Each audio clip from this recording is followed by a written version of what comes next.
Good day and welcome back to Elementary 72 Gaming. Before I get into this video, I'd like to ask you all to please leave a like or comment on my video and consider subscribing to my channel. Now, this is one of the more controversial type videos, and this is the Covert Ops video. Now, the Covert Ops video is another ninja ship, just like the Interdictor. The reason why I call the Interdictor a ninja ship is if you rig it out correctly, it can just run through gate camps non-stop. Now let's talk about the Covert Ops.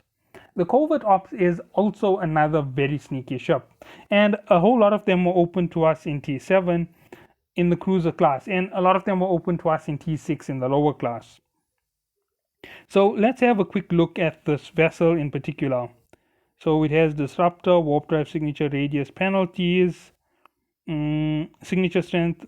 Okay, so it's a basic ship once more with the advantage of running a special unit, and I'm going to do it exactly like I did the interdiction ships. I'm actually just going to overall discuss them, and then I'm just going to jump into the special unit that you need to operate it. Nope, Covert Ops isn't a mid slot. I know that because I run cloaking devices. Yes, I do run cloaking devices. It's one of the weird things that I do without having the Covert Ops vessels. Now, here is something to note about Covert Ops. The Covert Ops, once activated, will keep you totally invisible. It will drain from your power grid a small amount of power every few seconds, but you generally can stay invisible for a very long time.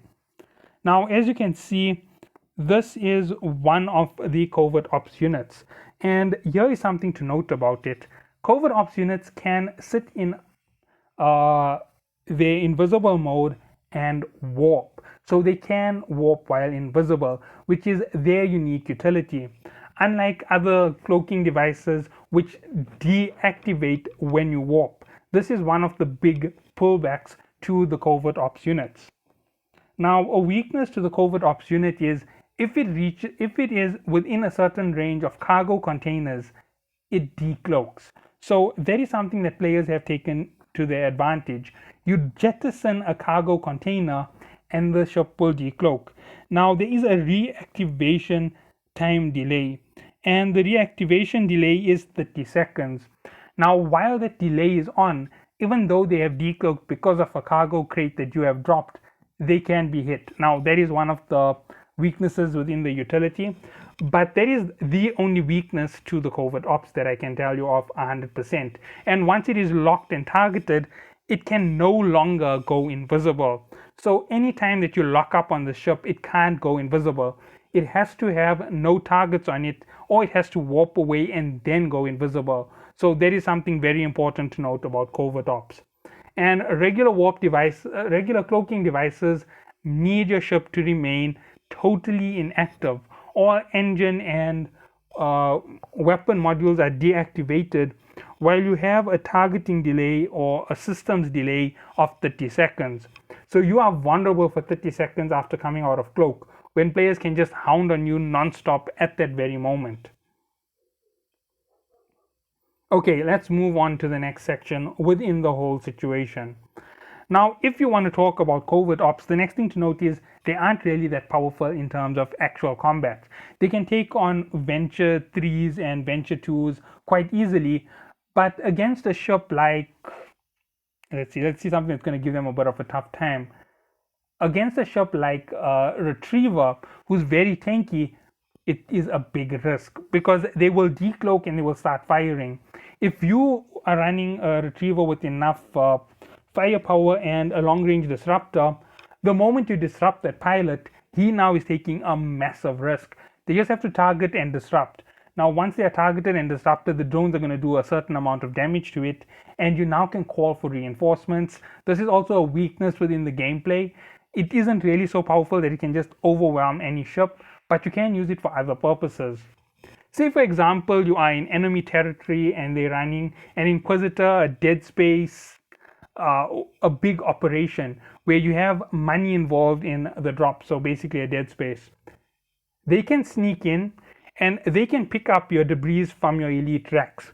And they can keep moving around within their entire battlefield, picking up all these racks without you even noticing that you're being looted. And once they have everything that they want, you wouldn't even know what happened. You just think that the loot was reduced because of an update or a patch or something of the sort. And you won't even realize it because there aren't fixed amounts of debris or loot that falls from these activities, which is very unfair to the gameplay because you are guaranteed a drop from every single PvP kill that you take. Basically, except for the civilians, because the civilian equipment in the civilian shops just instantly get destroyed. Every other shop has a chance to drop debris. So yes, and I said a chance when it's wrong. Every other shop drops debris. So yes, if you're running a free shop, you're not going to get any debris. A shop that has civilian equipment on it, a shop that has trainer equipment on it will generally drop something, a loot box for you to loot. So there is a difference between PvP and PvE. That's how come PvP is so much richer than PvE in general. So moving on, sorry about that.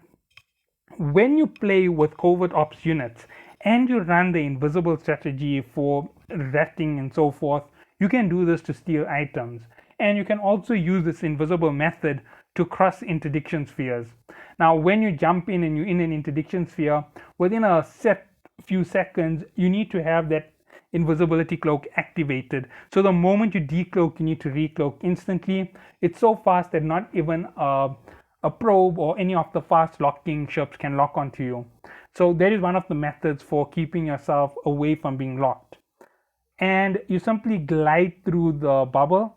They might drop loot boxes all around the extension points, which is a very smart thing for some players to do. Some players have managed to make a good field. They put 5 boxes right around you, so when you go invisible, you instantly decloak. So yeah, that has been something I've seen. They use a 4-point solution for 4 points of the gate, so they rotate it by 90 degrees basically, and then they move out a little bit within the center of that gate, and they drop the last box. So you get people in different positions, and you do this here with 5 boxes. At the end of this here, what you have is a perfect little net. So if they try to escape using the invisibility cloak, they have to go at weird angles, and you make sure that none of those weird angles where they can escape have anything to target on. They have to lock onto a ship and move in that direction, or they have to approach you in order to do this. And every once in a while you just drop another random box, and it's generally very cheap things, MK1, MK2 gear, and this here is how you actually trap them and catch them. So those are the ways around Covert Ops. I know I'm doing more around Covert Ops than Covert Ops itself. Now, the major function behind Covert Ops is being able to do things without people tracking you. And people dropping boxes all over the place isn't really going to pull you out of cloak.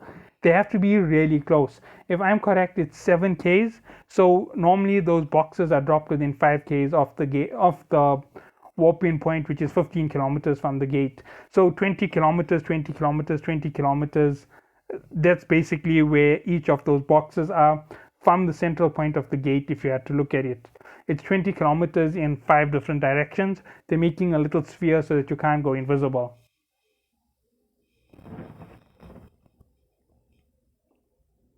Okay, now it's time for me to end this video. I know that this video hasn't been very long, and that 90% of it, even though I'm talking about Covert Ops, is how to get Covert Ops out of their invisibility. That's because it is quite an easy mechanic to this shop. You install a Covert Ops cloaking device. You jump between various locations. They are very cheap units to purchase in terms of the Covert Ops device. You can do standard rig up, standard fit up. It doesn't matter what you're putting on it. You don't have to sacrifice your engineering rigs for Covert Ops. You're not going to run big signature radius boosting devices because that gives them more chance to detect you when you're moving. And you simply slow burn through 90% of the activities to get you where you want. Now, the videos that I'm releasing in this next week are going to be slightly smaller. That's because I pre-did all these videos at once. I needed a break from the game. Actually, I needed a break from the YouTube for a bit, so I'm not going to be replying. I'm not going to be logging in. So these videos are just going to be uploading for the next week. I want to have a little bit more time to myself. I want to be able to play a little bit more. So I decided to dedicate a few hours to making videos nonstop. I hope that you do enjoy these videos and have a good day.